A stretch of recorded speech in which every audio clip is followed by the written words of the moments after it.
Students, मैं हूं विकास sir. आपको बहुत स्वागत है आपका YouTube channel omega with miracle channel में। आज की क्लास में हम बात करने वाले हैं आपको class 12 chemistry chapter mix 1 to chapter 3 तक चैप्टर मिक्स यानी कि सॉलिड स्टेट सॉल्यूशन और इलेक्ट्रोकेमिस्ट्री का रिवीजन करने के लिए VVI ऑब्जेक्टिव क्वेश्चन लेके आए हैं, जो आपको बोर्ड एग्जाम 2021 के लिए बहुत क्या है इम्पोर्टेंट है।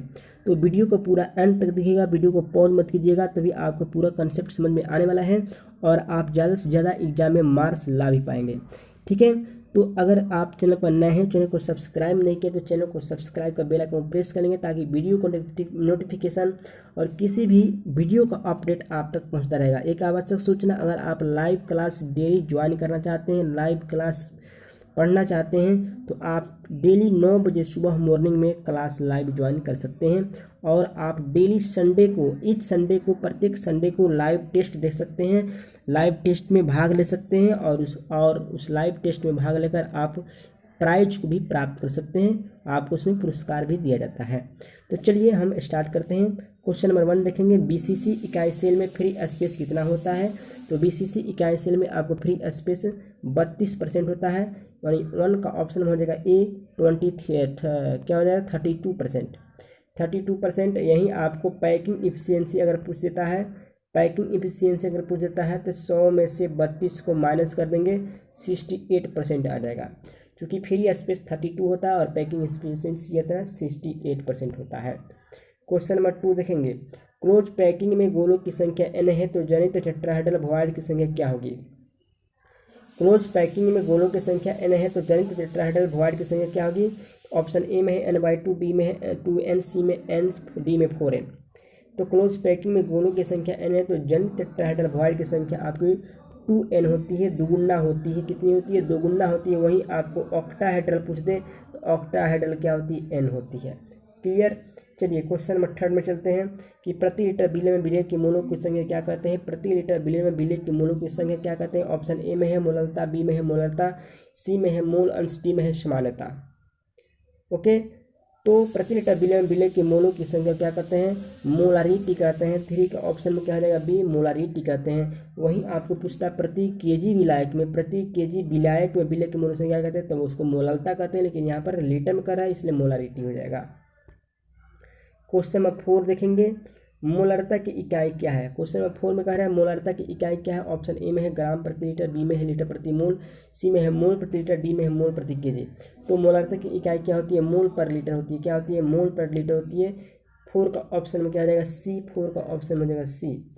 5 नंबर क्वेश्चन में देखेंगे, 5 नंबर क्वेश्चन कर रहा है कि किसी अपघट्ट के 0.2 मोलर विलयन का विशिष्ट प्रतिरोध 0.02 ओम सेमी है, तो इसका विशिष्ट चालकता क्या होगा। तो यहाँ से सोल्यूशन देखेंगे। इसको करने के लिए विशिष्ट प्रतिरोध यानी कि रो होता है, विशिष्ट प्रतिरोध यानी क्या होता है? रो होता है, तो 0.002 होता है। और इसकी चालकता अगर आपको कप्पा निकालना है तो कप्पा बराबर क्या होता है? 1/रो होता है। कप्पा बराबर क्या होता है? 1/रो। और 1/रो का जब आप 0.02002 पुट करेंगे, सोल्यूशन करेंगे तो आपका जाएगा 500 ओम। यानी कि 5 का ऑप्शन में क्या हो जाएगा? सी। 5 का ऑप्शन में क्या हो जाएगा? सी, 500 ओम प्रति सेमी। 6 नंबर क्वेश्चन देखेंगे। 6 नंबर क्वेश्चन करें, सेल अभिक्रिया में, सेल रिएक्शंस में अवकरण किस पर होता है। तो सेल रिएक्शंस में आपको रिडक्शन जो होता है कैथोड पर होता है। कहाँ होता है जी? कैथोड पर होता है। 6 का ऑप्शन नंबर ए। वहीं पूछता आपको ऑक्सीडेशन, तो ऑक्सीडेशन एनोड पर होता है। ऑक्सीडेशन एनोड पर होता है। कैथोड रिडक्शन कहाँ होता है? कैथोड पर होता है। ओके, सी लेवल में क्वेश्चन देखेंगे कि NaCl की संरचना में प्रत्येक आयन की कोऑर्डिनेशन संख्या क्या है। NaCl की संरचना में प्रत्येक आयन की कोऑर्डिनेशन संख्या क्या होता है। ऑप्शन ए में है 1, बी में है 3, सी में 6, डी में 5। तो NaCl संरचना में प्रत्येक आयन कोऑर्डिनेशन में कितना होता है? 6 होता है, चूंकि Na+ का भी 6 होता है और कोलिन आयन का भी क्या होता है? 6 होता है। 7 का ऑप्शन क्या हो जाएगा? सी। 8 नंबर क्वेश्चन में चलेंगे, BCC में परमाणु की संख्या क्या है। बड़ी सेंटर्ड क्यूबिक एटम सेल में परमाणुओं की संख्या कितनी होती है। ऑप्शन ए में है 2, बी में 1, सी में 3, डी में 4। तो BCC में परमाणुओं की संख्या कितनी होती है? आपको 2 होती है। 8 का ऑप्शन में क्या हो जाएगा? ए। SCC में 1 होती है। BCC में क्या होती है? 2 होती है। और FCC में पूछेगा तो क्या होती है? 4 होती है। याद कर लेंगे SCC, BCC, FCC। Okay, 9 number question. 9 number question देखेंगे, नाइट्रोजन का मैग्नेटिक मोमेंट कितना होता है। नाइट्रोजन का मैग्नेटिक मोमेंट कितना होता है। Option A, option B, option C, option D. तो हमने बताया था मैग्नेटिक मोमेंट के लिए फार्मूला होता है म्यू बराबर root under N into N plus two B M. N into N plus two B M हमने बताया था, जहाँ एन बराबर क्या होता है अयुमित इलेक्ट्रॉन की संख्या, अनपेयर्ड इलेक्ट्रॉन क्या होते हैं अनपेयर्ड इलेक्ट्रॉन। तो हम यहाँ से क्या करते हैं नाइट्रोजन का इलेक्ट्रॉनिक विन्यास करेंगे, तो 1s2 2s2 2p3 okay. P में आपको 6 एटम होते हैं जिसमें 3 बॉक्स ऊपर की ओर होंगे, क्योंकि ये अनपेयर्ड इलेक्ट्रॉन कितना हो गए एन बराबर कितना हो जाएंगे, एन बराबर 3 हो जाएंगे। और 3 को आप क्या करेंगे पुट करेंगे तो आपको म्यू बराबर आ जाएगा root under 3 into N plus यानी 3 + 2 3 2 5 3 इंटू 5 का मतलब हो गया root under 15 B M. Answer हो जाएगा 15 बी एम, आंसर हो जाएगा 50 बी एम। यानी कि 9 का ऑप्शन में क्या हो जाएगा बी, 9 का ऑप्शन में क्या हो जाएगा B 15 B M Bohr magnet. Question number 10 देखेंगे। किसी परमाणु एक की त्रिज्या 248 pm है और यह बीसीसी संरचना में बनाती है तो एकक कोशिका की कोर की लंबाई क्या होगी। कह रहा है किसी परमाणु ए की रेडियस जो है 248 पिकोमीटर है, यह बीसीसी संरचना बनाती है तो एकक कोशिका की लंबाई क्या होगी। तो चूंकि आपको यहाँ से बोल रहा है कि रचना उसकी क्या है बीसीसी है, बड़ी सेंटर्ड क्यूबिक एक सेल है, तो बीसीसी के लिए आर बराबर क्या होता है रूट अंडर 3/4 है। बीसीसी के लिए आर बराबर क्या होता है रेडियस रूट अंडर 3/4 ए। हमको निकालना क्या है ए निकालना है, हमको क्या निकालना है ए निकालना है, तो हो जाएगा 4r/√3 4r/√3 तो 4 गुणे आर की वैल्यू कितनी है, आर की वैल्यू 248 है और रूट 3 यहाँ पर है। ठीक है, आप इसको पुट करेंगे तो एज लेंथ आपकी कितनी आ जाएगी, एज लेंथ आ गई 572.7 pm आ जाएगी, 572.7 pm आ जाएगी। यानी कि 10 का ऑप्शन में क्या हो जाएगा सी, 10 का ऑप्शन में क्या आ जाएगा सी 572.7 pm। ओके, क्वेश्चन नंबर 11 देखेंगे। क्वेश्चन नंबर 11 कह रहेगा 0.2 मोलर H2SO4 बिलियन की नॉर्मलिटी क्या है। 0.2 मोलर H2SO4 बिलियन की नॉर्मलिटी क्या है। तो हमने बताया था नॉर्मलिटी बराबर हाइड्रोजन की संख्या गुणे मोलालिटी। हाइड्रोजन की संख्या कितना है 2 और यहाँ पर क्या है मोलालिटी में यहाँ पर 0.2 तो हो जाएगा 0.4। एक 14 का ऑप्शन में क्या आ जाएगा बी, 14 का ऑप्शन में क्या आ जाएगा बी 0.4। ओके, अभी तक वीडियो को जो लाइक नहीं किए वीडियो को जरूर लाइक कर देंगे, अगर चैनल पर नए हैं तो चैनल को सब्सक्राइब कर बेल आइकन जरूर प्रेस कर लेंगे। क्वेश्चन नंबर 12 देखेंगे। किसी बिलियन के 400 ml में 4 ग्राम NaOH विलेय है। किसी बिलियन के 400 ml में 4 ग्राम NaOH विलेय है तो बिलियन की मोलारिटी क्या होगी, तो हमने आपको बताया था मोलारिटी बराबर क्या था विलेय की मोलों की संख्या। तो विलेय की मोलों की संख्या क्या होता है ग्राम में भार बट्टा अणुभार कितना है NaOH का 40 है। ओके, और यहाँ पर बिलियन का आयतन जो दिया 400 ml दिया है तो इसको 1000 से क्या करेंगे मल्टीप्लाई करेंगे यानी कि डिवाइड करेंगे तो लीटर में चला जाएगा। तो 4 0 से 2 0 काट देंगे, 1 0 से 1 0 काट देंगे, 4 से 4 काट देंगे, बचेगा 1/4 का शोषण करेंगे तो हो जाएगा 0.25 मोलर। क्लियर है ना। ठीक है, 12 का ऑप्शन में क्या आ जाएगा ए, 12 का ऑप्शन में क्या आ जाएगा ए, 12 का ऑप्शन में क्या आ जाएगा ए, यानी कि उसकी मोलारिटी क्या होगी 0.25 मोलर होगी। क्लियर। क्वेश्चन नंबर 13 में देखेंगे इनमें कौन अनादर्श विलयन बनाता है। ऑप्शन ए में है इथाइल एल्कोहल और जल, बी में है नाइट्रिक एसिड और जल, सी में है क्लोरोफॉर्म और एसीटोन, डी में है इनमें से चूंकि हाँ जी हाँ इसमें टोटल आपको होता है अनादर्श विलयन, चूँकि आपको नॉन आइडियल सोल्यूशन है इसलिए इनमें हो जाएगा सभी। 13 का ऑप्शन में क्या आ जाएगा डी, 13 का ऑप्शन में क्या आ जाएगा डी। 14 नंबर क्वेश्चन कर रहा है कि Zn salt bridge copper sulphate copper का सेल रिएक्शंस क्या होगा। सेल रिएक्शंस इसका हो जाएगा 14 का ऑप्शन में क्या आ जाएगा सी, चूँकि Zn को आपको तोड़ेंगे एनोड पर तो हो जाएगा Zn +2 ठीक है, और कॉपर को आप कॉपर +2 है, 2 इलेक्ट्रॉन को यहाँ पर गेन करें तो क्या बना जाएगा कॉपर। ठीक है, लेफ्ट वाला लेफ्ट में जोड़ेंगे, ऐड वाला राइट वाला राइट में जोड़ेंगे, ऐड करेंगे तो आपको आ जाएगा 14 का ऑप्शन नंबर सी, 14 का option number C ZnCu plus 2 arrow Zn plus 2 plus Cu। चलिए 50 नंबर क्वेश्चन देखेंगे। 15 में क्वेश्चन देखेंगे, एक कूलम आवेश में कितने इलेक्ट्रॉन होते हैं? एक कूलम आवेश में कितने इलेक्ट्रॉन होते हैं? ऑप्शन ए में है 1.6 10 के पावर माइनस 19 इलेक्ट्रॉन, बी में है -6.25 10 के पावर 18 इलेक्ट्रॉन, सी में आपको 6.25 10 के पावर 18 इलेक्ट्रॉन, डी में माइनस में इतना दिया है। तो इसका ऑप्शन नंबर हो जाएगा सी। ऑप्शन में क्या आ जाएगा? सी 6.25 10 के पावर 18 इलेक्ट्रॉन एक कूलम आवेश में इलेक्ट्रॉन होते हैं। 16 नंबर क्वेश्चन देखेंगे। 16 नंबर क्वेश्चन है, विशिष्ट चालकत्व की इकाई क्या है? विशिष्ट चालकत्व की इकाई क्या है? विशिष्ट चालकत्व की इकाई क्या है? ऑप्शन ए में है प्रति ओम, बी में है प्रति ओम प्रति सेमी, सी में है साइमेन मीटर -1, डी में इनमें से कोई नहीं। तो 16 का ऑप्शन नंबर हो जाएगा C siemens metre -1, S metre -1। Okay, question number 17 की ओर चलते हैं। क्वेश्चन नंबर 17 में देखेंगे। क्वेश्चन नंबर 17 में जाएगा, किसी अम्ल के तनु विलयन से 1 फैराड की विद्युत धारा प्रवाहित करने पर एनटीपी पर उत्सर्जित O2 का वैल्यूम क्या होगा? किसी अम्ल के तनु विलयन से 1 फैराड की विद्युत धारा प्रवाहित करने पर एनटीपी पर उत्सर्जित O2 का वैल्यूम कितना होगा? तो ऑप्शन ए में है 22,400 ml, बी में है 11,200 ml, सी में है 5,600 ml, डी में है 22.4 लीटर। तो इसका आंसर हो जाएगा सी, ऑप्शन सी। क्या हो जाएगा? Option C 5,600 ml। वहीं अगर आपको H2 का पूछता तो H2 का हो जाता है 11,200 ml। क्लियर, ध्यान दिए रहेंगे। H2 का पूछेगा तो 11,200, O2 में तो 5,600 ml। क्वेश्चन नंबर 18 देखेंगे। क्वेश्चन नंबर 18 देखेंगे, क्रोमियम धातु BCC जालक में क्रिस्टलीकृत होता है। इसके यूनिट सेल के किनारे की लंबाई 287 pm है। तो क्रोमियम परमाणु की त्रिज्या क्या है?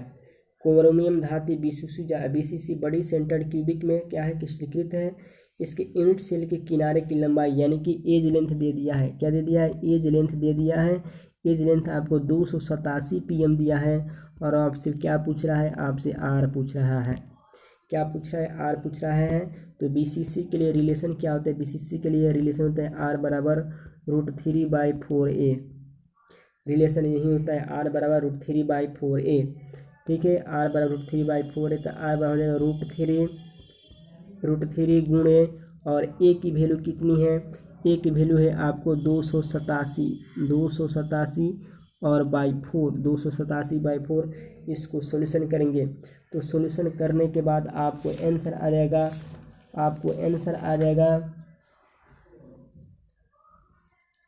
124.271।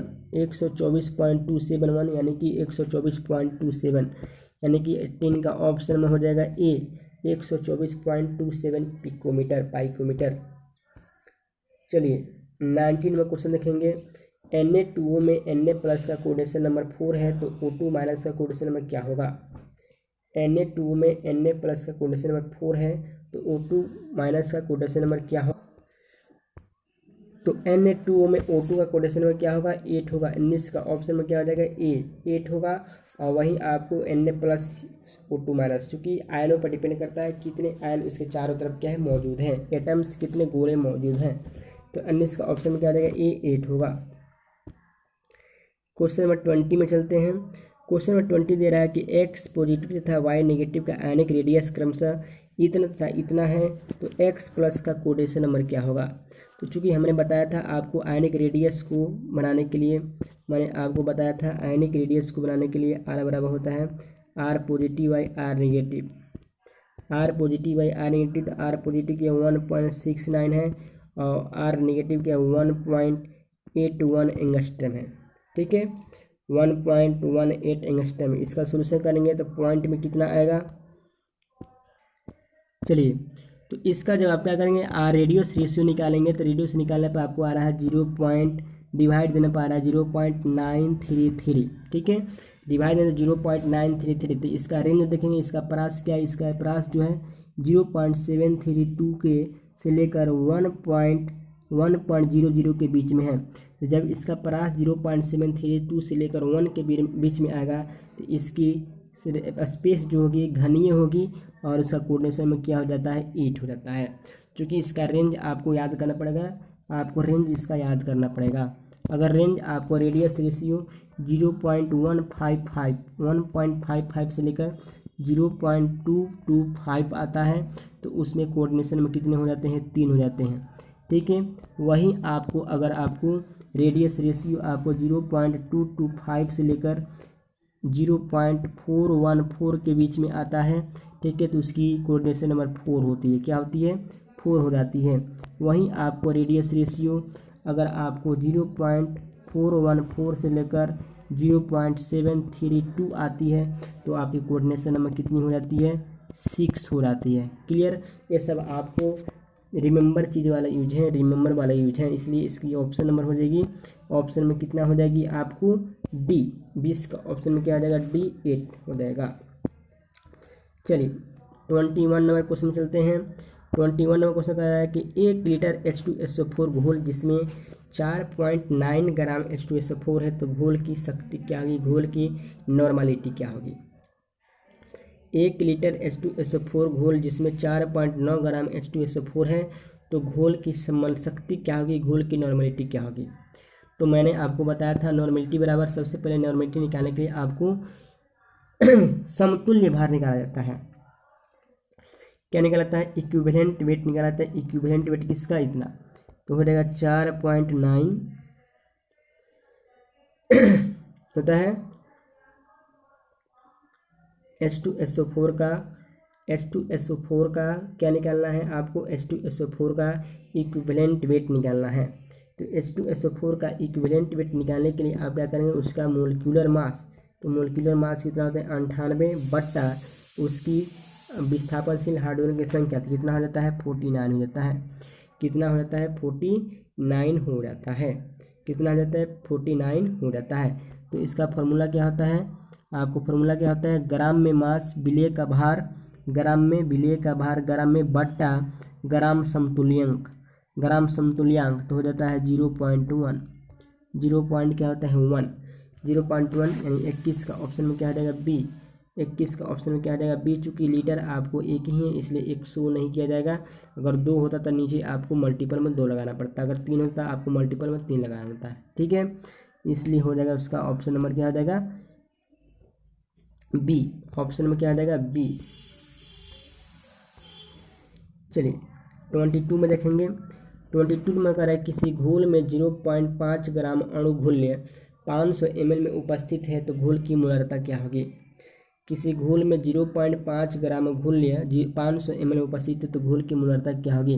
क्योंकि यहाँ पर 5 ग्राम घुल्य जो दिया है यह क्या है आपको मोल है, क्या है मोल, क्या है मोल है, ये क्या है मोल है। तो इसमें ग्राम में मोल, चूँकि विलेय की मोलों की संख्या तो कितना हो गया 0.5 और बिलियन का आयतन लीटर में, थे 500 गुणे 1000, 500 गुणे 1000 लीटर में कन्वर्ट तो हो जाएगा 2, मल्टीपल करने कितना आ जाएगा 1, 2 × 10 कितना आ जाएगा 1, यानी 22 का ऑप्शन क्या आ जाएगा ए, 22 का ऑप्शन में क्या आ जाएगा ए। मोलारिटी इसकी क्या हो जाएगी 1 मोलर। क्वेश्चन नंबर 23, CH3COOH का तुल्यांकी भार निकालें। CH3COOH एसिटिक एसिड है, एसिटिक एसिड का आपको इक्विवेलेंट वेट निकालने को कह रहा है। तो इक्विवेलेंट वेट का फॉर्मूला हमने बताया किसके लिए, एसिड के लिए। एसिड के लिए इक्विवेलेंट वेट क्या होता है, इसका मोलर मास 60 होता है और मोलर मास से आप क्या करते हैं विस्थापनशील हाइड्रोजन की संख्या, तो विस्थापनशील हाइड्रोजन कितने होंगे इसमें देखेंगे, हाइड्रोजन कितने हैं 4 है, तो डिवाइड देंगे कितना हो जाएगा 15, यानी कि एसिड का मोलर मास बट्टा विस्थापनशील हाइड्रोजन की संख्या। तो एसिड का मोलर मास कितना है 16 है, विस्थापनशील हाइड्रोजन संख्या कितने हैं 4 है, तो डिवाइड कर दिया जाएगा 50 यानी 23 का ऑप्शन में क्या आ जाएगा बी। चलिए 24 में चलते हैं। बीसीसी जालक में त्रिज्याओं के मध्य की दूरी क्या है। बीसीसी जालक में त्रिज्याओं की मध्य की दूरी क्या है। ऑप्शन ए में r बराबर a/2, ऑप्शन बी में r बराबर √3 a/4, ऑप्शन सी में r बराबर a/2 √2 और ऑप्शन डी में a बराबर r।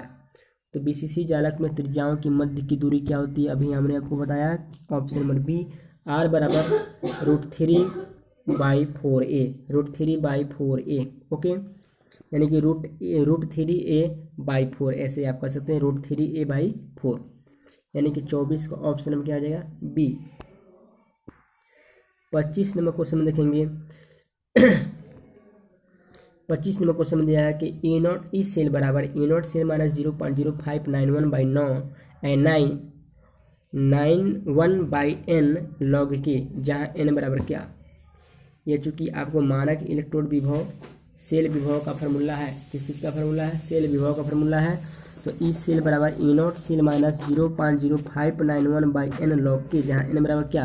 तो यहाँ n का मतलब क्या होता है आपको पता नहीं है, वैलेंसी ऑफ एटम होता है। क्या होता है, वैलेंसी ऑफ एटम होता है। क्या होता है, वैलेंसी ऑफ एटम होता है। यानी कि 25 का ऑप्शन में क्या हो जाएगा, सी।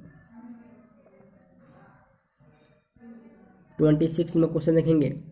26 में क्वेश्चन कह रहा है कि 1 एम्पियर की धारा 30 मिनट तक NaCl घोल से प्रवाहित करने पर कितना कोलिन उत्पन्न होगा। 1 एम्पियर की धारा 30 मिनट तक 1 एम्पियर की धारा 30 मिनट तक NaCl घोल से प्रवाहित करने पर कितना कोलिन प्रवाहित होगा, कितना कोलिन उत्पन्न होगा। ऑप्शन ए में है 0.06, ऑप्शन ए में है 0.06 मोल, बी में है 0.33 मोल, सी में है 0.66 ग्राम मोल और आपको डी में है 0.33 ग्राम मोल। तो इसका कितना आंसर हो जाएगा आपको बतानी है।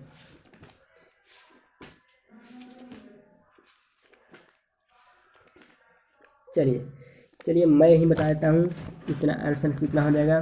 तो चूँकि Q बराबर क्या होता है, Q बराबर क्या होता है, Q बराबर होता है CT। Q बराबर क्या होता है, Q बराबर होता है CT, यानी कि हो जाएगा 1 गुणे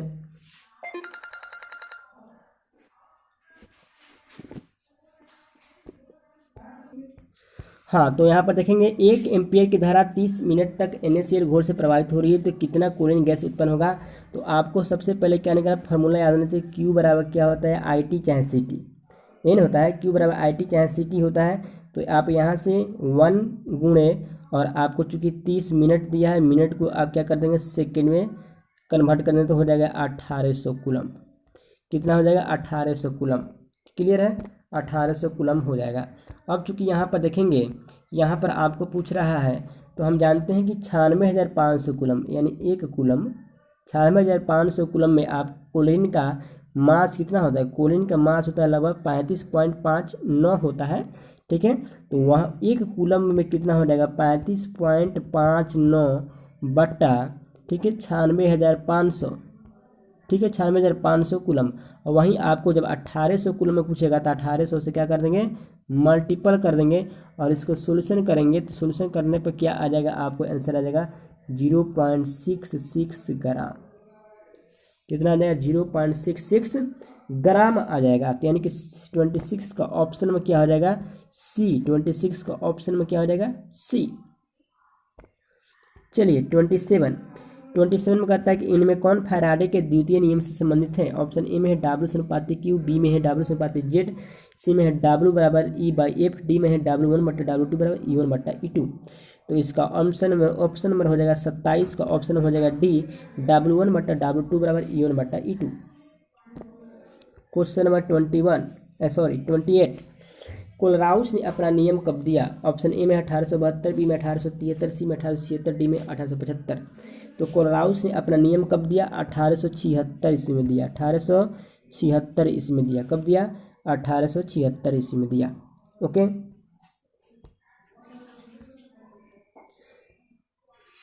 29 नंबर क्वेश्चन देखेंगे कि इनमें कौन प्रतिचुंबकीय पदार्थ है। इनमें कौन प्रतिचुंबकीय पदार्थ है। ऑप्शन ए में है Ni, बी में है Fe, सी में Zn, डी में Mn। तो इनमें कौन चुंबकीय पदार्थ है। इसमें आपको जिंक जो है, जिंक क्या है, चुंबकीय पदार्थ है, प्रतिचुंबकीय पदार्थ। क्या है, प्रतिचुंबकीय पदार्थ। ओके, क्वेश्चन नंबर 30 देखेंगे। क्वेश्चन नंबर 30 देखेंगे, एक तत्व BCC संरचना में क्रिस्टलीकृत होता है।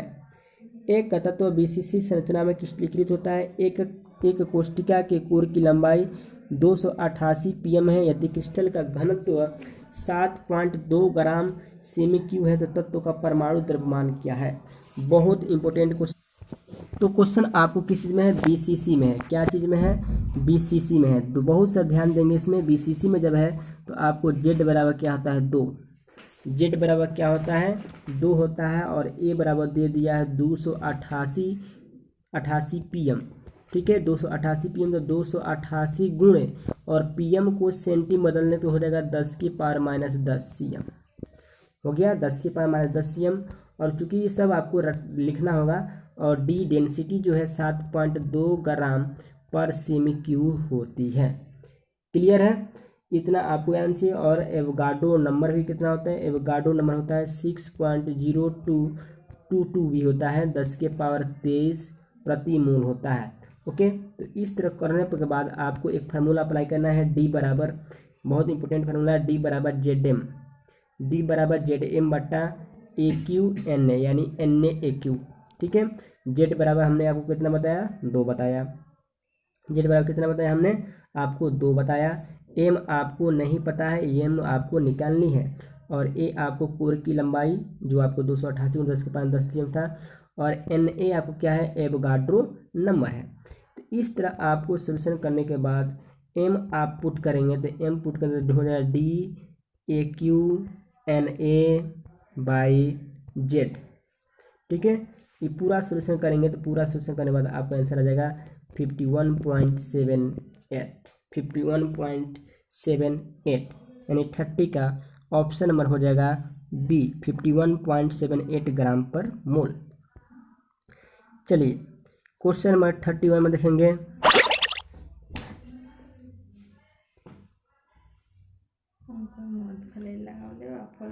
क्वेश्चन नंबर 31 में देखेंगे, क्वेश्चन नंबर 31 में दिया है मिलान करें। एक में दिया है आयनिक ठोस, बी में दिया है धात्विक ठोस, सी में दिया है सहसंयोजी ठोस, सी में दिया है आणविक ठोस। और ऑप्शन में दिया है NaCl, बी में दिया है Fe, सी में दिया है सहसंयोजी ठोस, और डी में दिया है आणविक ठोस। तो चूंकि यह बहुत इंपॉर्टेंट क्वेश्चन है, लेकिन इसमें आपको कुछ सोचने की बात नहीं है, इसका डायरेक्ट आप आंसर राइट कर सकते हैं। चूंकि NaCl जो है आपको क्या है, आयनिक ठोस है, धात्विक ठोस आपको लोहा है, और सहसंयोजी ठोस आपको क्या है, ग्रेफाइट, और आणविक ठोस क्या है आपको हाइड्रोजन गैस है। यानी कि ऑप्शन में हो जाएगा ए का 1, बी का 2, सी का 3 से, डी का 4 से मैच हो गया।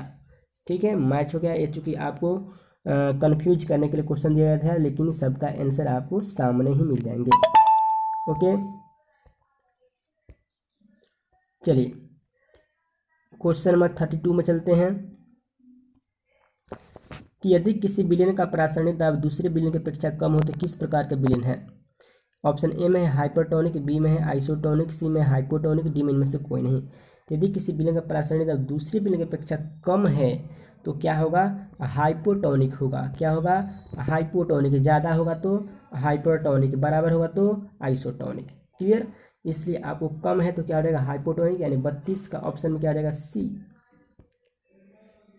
33 नंबर क्वेश्चन देखेंगे कि 25 डिग्री सेल्सियस पर 6% विलयन, 25 डिग्री सेल्सियस पर 6% यूरिया जिसका मोलिकुलर मास आपको 60 है का विलयन का परासरण दाब ज्ञात करें।